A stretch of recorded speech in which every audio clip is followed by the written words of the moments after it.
I have two questions for the Black Book. The first question is on page 271, and I wanted to know the difference between illusion and unknown. They say between the word illusion and the Hebrew word Elion. Yes, according to the Black Book, it shows that they're related. It's saying they're related phonetically. Just like you can say the little boy from Cuba, his name was Elion. You know right away they're phonetically related. You follow what I'm saying? And what most people don't realize is all languages on the planet Earth are related. I'm going to come back to your point, but I want to establish that. And a certain person or certain being is responsible for all the different languages on the planet. According to Bible-believing people, somebody diversified the tongues, caused the Babel, and now people speak different languages. Whoever that person is also the person responsible for racism, separation, and hate. You say, well, how's that? Because Genesis chapter 3, verse 15, that same person says, I'm going to put enmity between the woman's seed and the serpent seed. So this being talking is saying, I'm going to put enmity, I'm going to put hate, I'm going to put rivalry between two beings that I created. Because God created both that woman and the devil. And therefore, and people say, well, how did God create the devil? Well, because people say that in the Bible or the Quranic life, that the devil is darkness and God is light. That's why Jesus is called early morning star, and God is called a bright light, and light is knowledge, etc., etc., etc. But when and if God did create light, and he said, what, let there be? When he did that, he had to create shadows. Because if you create light, you automatically create a shadow. Now, the light the shadow is created by an object in light. So therefore, when the sun was created, if the sun is a mass, and that mass has a shadow, then he said, let there be light, and he deciphered that the sun was light, and that evening and the morning, there was a shadow hour. But neither one of them are pure darkness, because the sun itself had to be created outside of darkness. If there was no light, there'd be no shadow. So you had darkness before you had the shadow. So therefore, their reference to dark as evil is in actuality talking about the shadow, not the state of darkness that God had to be in when God said, let there be light. All intelligence, all thinking has its birth or origin in darkness, meaning there is no light inside your head at this moment. So when you see anything, you look outward apparently and you reflect the image inward. So in order to see, you don't see this way, you see this way. And therefore you're sending light inward to darkness. And when it gets inside the head, it follows through the eyes, through the optic nerve, then it triggers with the brain. Therefore the intelligent point, or the point of decision or deciding what I'm looking at, how tall it is, how bright it is, how fat it is, how thin it is, how red or green or blue, is done in darkness. And it takes the intelligence to make that decision. You follow what I'm saying? It doesn't take the ability to cut on the light to use the intelligence. The intelligence factor is done in the darkness. Thus God, in actuality, being the source of all intelligence, dwells in darkness. And God said, let there be light. And when light came, there had to be a shadow. And that shadow is what they're calling the darkness of evil. And that's why if you look in the Quran, the same word they use for darkness, zulm, is the same word they use for shadow, zulm. And the Arabic of the Quran is from the ancient Semitic, which goes back to the ancient Semitic languages where Hebrew is the same word. So their definition of shadow and darkness was the same. Somewhere along the line, the preacher and the teacher got confused. And they just made all darkness bad. And then said darkness is associated with black, so black thus is bad. But black, not being a color but a state, existed before darkness. You see, because darkness is telling you it has a state, it has a degree of itself. Darkness. There is darkness, then there's less than darkness. And a shadow is determined by how far the sun is from the object that it's reflecting upon. You with me so far? So when you reach down inside the human being, right, in the mind, you find light or darkness. And in that darkness you find reason, decision, and thought. So when God said, let there be light, and thus God created a shadow, the counterpart to light, the shadow was the darkness, the irreality yet existing, the unpurposed yet existing, the untangible yet existing, the illusion of the Most High. So Eliud translated as the Most High, and illusion to the Most High would be its equal untangible. The shadow is equal to you in all shape, size, and intensity, but not in density. You follow? That's why in the Black Book it says Eliud and illusion is really from the same thing. Because illusion is alluding to the shadow of the material thing. And we've been taught to ignore how important a shadow is. But all of us will step in the shade when it's cold, when it's too hot. And while we seek the shade, the shadow seems to become very important to us. But on a cloudy day, right before a picnic, when we're wishing for the sun, all of a sudden we no longer like the shade. We don't want the clouds to hinder our picnic. Now, go away, clouds. So we've been taught to cast away the dark because it hinders what I can do in the light. Never realizing that anything I do in the light is coming from the intellect. And that's why we refer to that as the intellect and not the outtellect, because those decisions are made in the head, not outside the head. The vision and what I see is determined from my insight, not my outsight. You follow? Okay? I have one other question. On the same page, it states that the square, according to the ancient ones, is different than the one that what we perceive as a square. Okay. I don't want to know how. I'll tell you why. Because when we see a square, we're looking at 4 90-degree angles, right? Is that a square? What is the difference between a square and a cube, geometrically speaking? The cube has 6 sides. A cube has density, Yes. but it's still a square. And from each angle you look at it, you see a square from any direction. This is what makes it a cube. But when we look at the square, or the square, all we're looking at is a frame undefined. It has to, from that point, make a decision as to what it's going to become. But the cube has completed its journey into what it is. It becomes the cube. Or in Arabic, it becomes a Kaaba. You follow that? The square plus, now listen, does the square geometrically add up to the cube? The square gives me 4 90-degree angles. But the cube gives me how many? The 4 90-degree angles on a square, because the square doesn't have its density. It hasn't become the cube in order to create the next 4 corners. So the square gives me 300, how much is the square? 490 degrees? And the cube? 720. 720. If I had a blackboard in front of me, I would draw a square. And I'd get my 360 degrees. And then I would draw a cube. And you'll see that the point from which I join the lines, the cube transforms itself either inward or outward.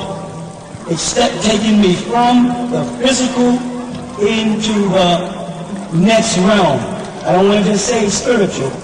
It's pulling me from the 3rd dimension, the cube, to the 4th dimension, the square, when in actuality the cube has a density. So that's why they say it's an optical illusion to look at a square when you make the box. You can't tell the central point whether it's coming at you or going in. But you're looking at the square turned with the point facing you as opposed to the cube turned with the face. I hope I'm not losing you, but if I could draw this, it'd be easier. So I'm trying to draw this in my mind, and it could sound real confusing. So, in actuality, the 720 degrees that the cube produces gives you 360 degrees of the physical plane and 360 degrees of the spiritual plane. I don't want to use spiritual because I don't want people to get spooky, right? Whereas the square, a geometric symbol, the geometry, is only giving me 360 degrees of the physical plane. I'm seeing it before it becomes what it is destined. And it only has one destination because all the points are closed, and that is to become a cube.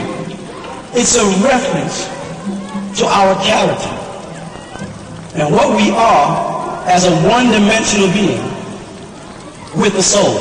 When I look at this gentleman, I see his physical and I see him 360 degrees. I see what it takes to be a mortal. But I'm also looking at a spiritual being that will only come out when he is finished becoming what he was cut out to be. So in Freemasonry, they have what they call the ashlar, or the uncut stone. And they carve it until they get a perfect square. And they continue to carve until they manifest a perfect cube. And those stages are the growth of the shaping of our character. Because while we are squaring off our actions and deeds in the physical, it must have a reaction on the spiritual level. In order for me to get myself together physically, I have to get myself together mentally. I cannot pretend I'm not using drugs no more. I have to stop using drugs. I can't pretend I'm not getting drunk no more. I have to stop. So that square becomes that cube is a reference to a perfect ashlar. A stone cut without the sound of a hammer, nor the sweat of a brow. That means you cut the stone because you, as a being, is an uncut ashlar, a rough stone. It must be cut. And then till you become a perfect being. And most people say you can't ever become perfect. And I say, wrong. If you're in the image and after the likeness of God, you have a destiny to become perfect. And whoever's telling you you can't become perfect is dangerous. Because that person is questioning the God quality in you and the gift that God gave you to be in his or her image and after his or her likeness. You do have a destiny to square yourself off. There's symbolism in the black book. It has yet to be elaborated on. And that's just part one of one. Okay? Okay. Amen.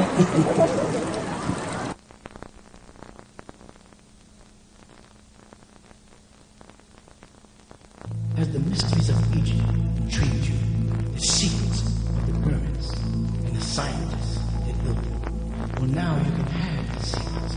Now you can enter into ancient Egyptian order and learn who and what was. Who built the pyramids? Why? Medicine, alchemy, the secrets of symbolism revealed to you. Enter ancient Egyptian order now.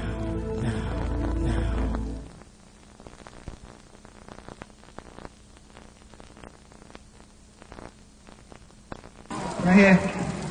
Okay, yes, but I'm not going to try to find you. Okay. Rahul bad. I have a question.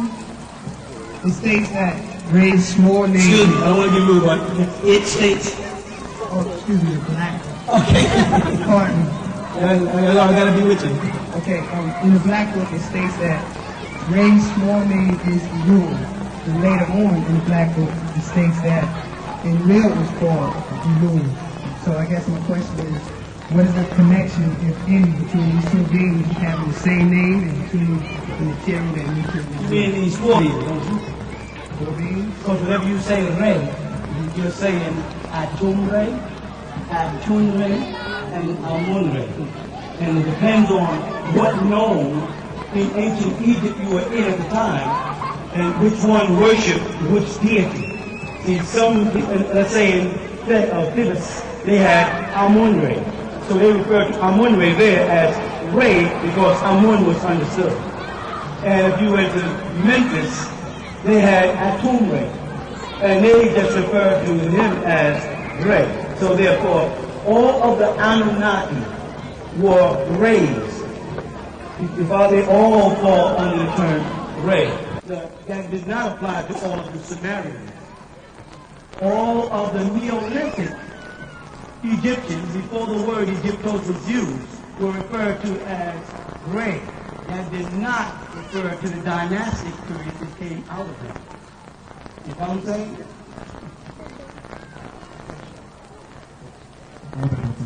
Go ahead.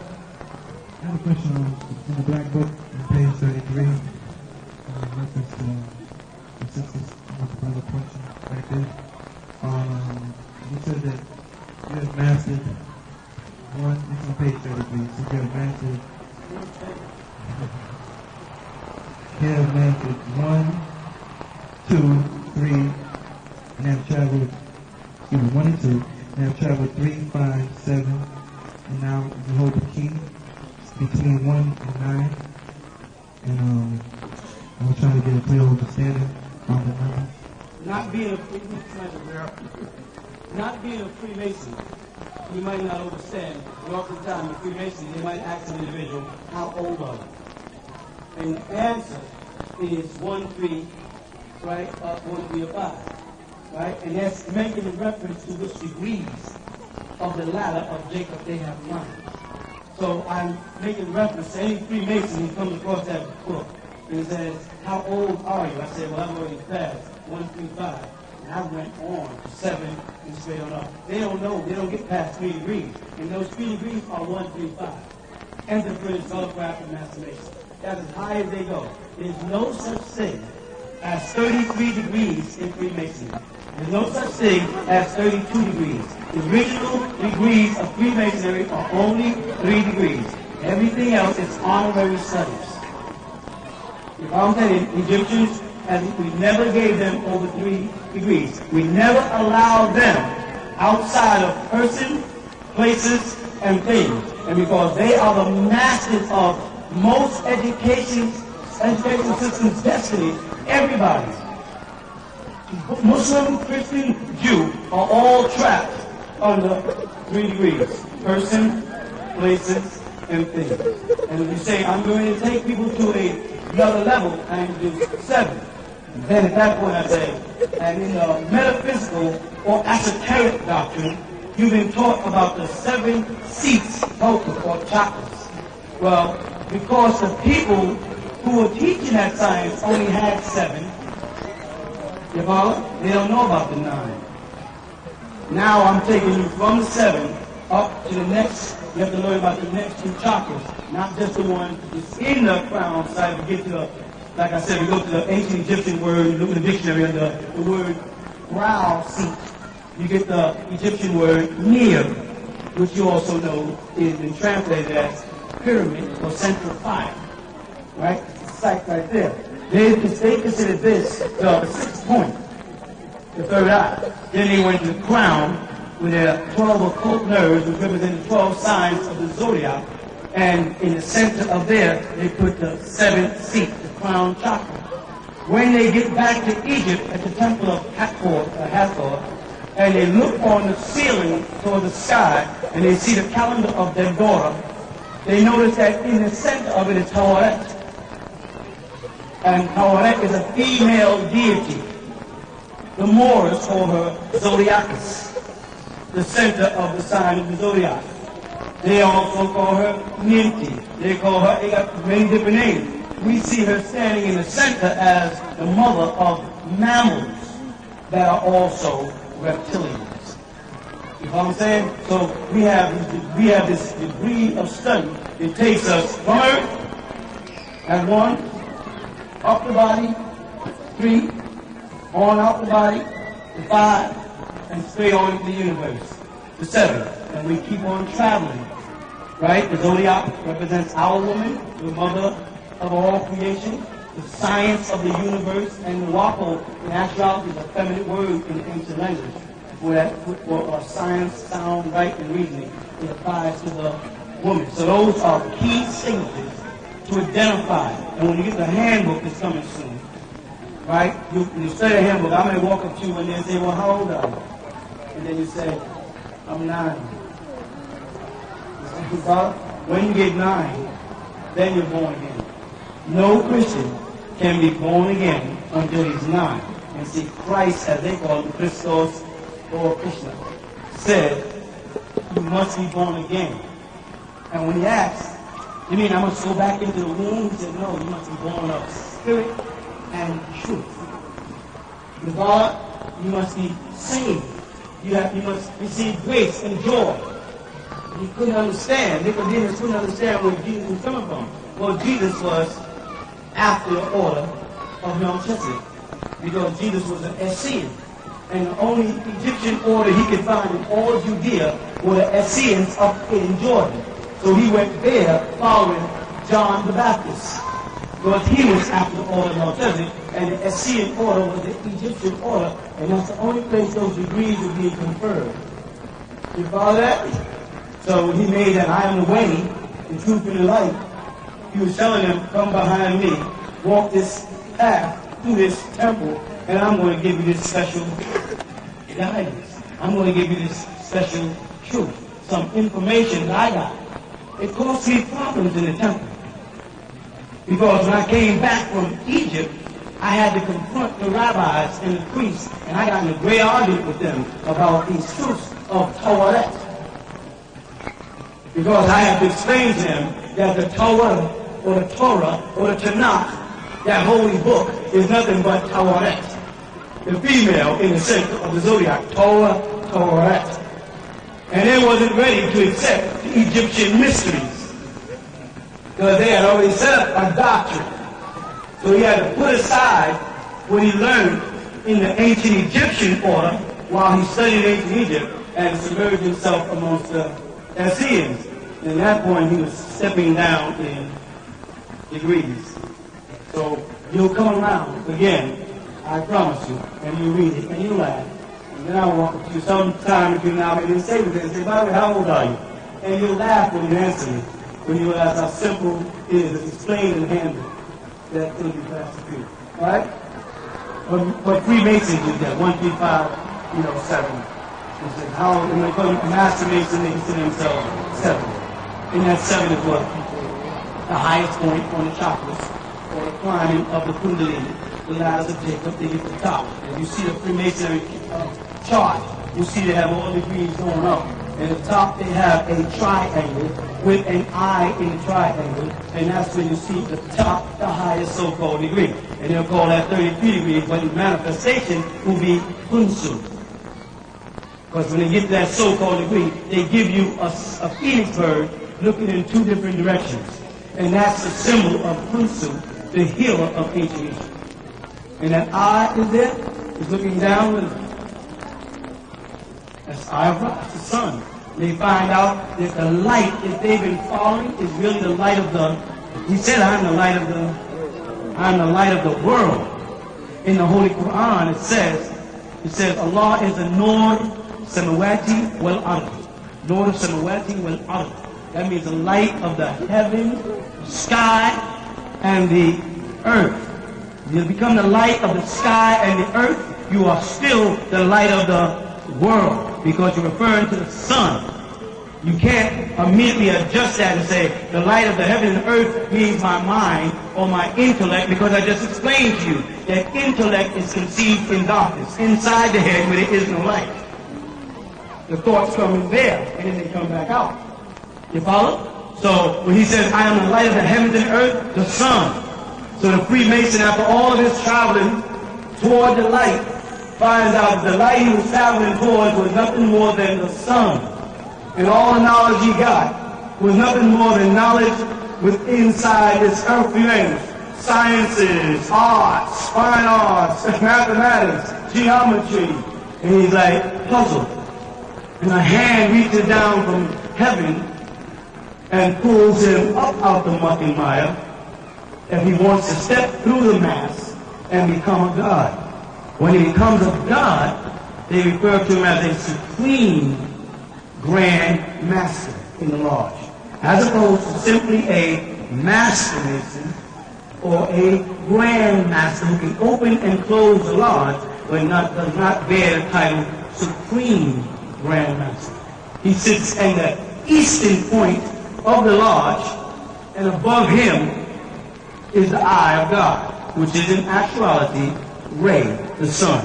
He now is amongst the ranks of the Egyptian deities and inherits the responsibility of conveying the message to people on earth, if they are worthy and capable of keeping the secret.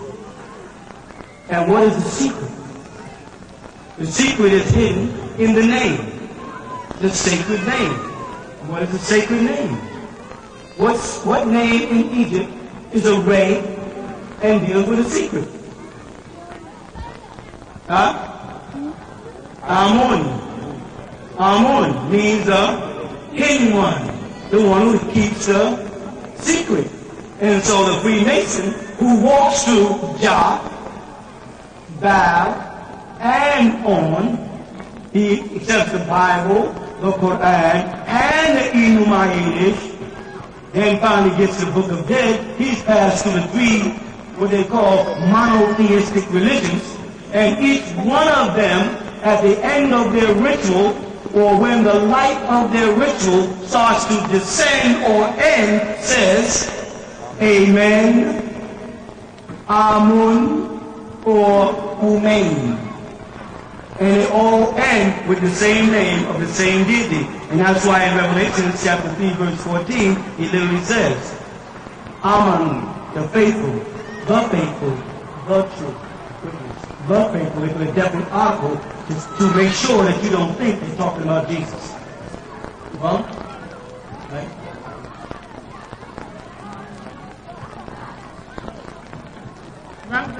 Where we are, going back. Just going out.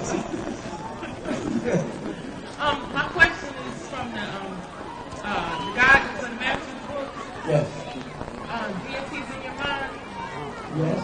I'm having a lot of problems in putting, like, how do I give reverence to, or where do I put these deities? Is it that we follow each principle, like if you follow justice, unite, then that gives reverence to that particular deity, or? No. Math or justice is in you. You are reaching for deities that are in you. The problem is you have reached a point. Let me say something. When a person grows up from a baby to a certain height, right? Like a plant, if you plant a specific species of a plant, when it grows and it blossoms, the plant has completed its growth. It has become what it's supposed to be. Correct? Then its next stage is dying or regression. Yeah? Everybody who is now the height they're going to ever be, like the plant, has what? And then what your intellect does is it blossoms outward and you bloom into some type of intellectual being for those who are outside that reckoning. You've, in other words, grown to perfection. You've completed your growing stage. Now, you stop.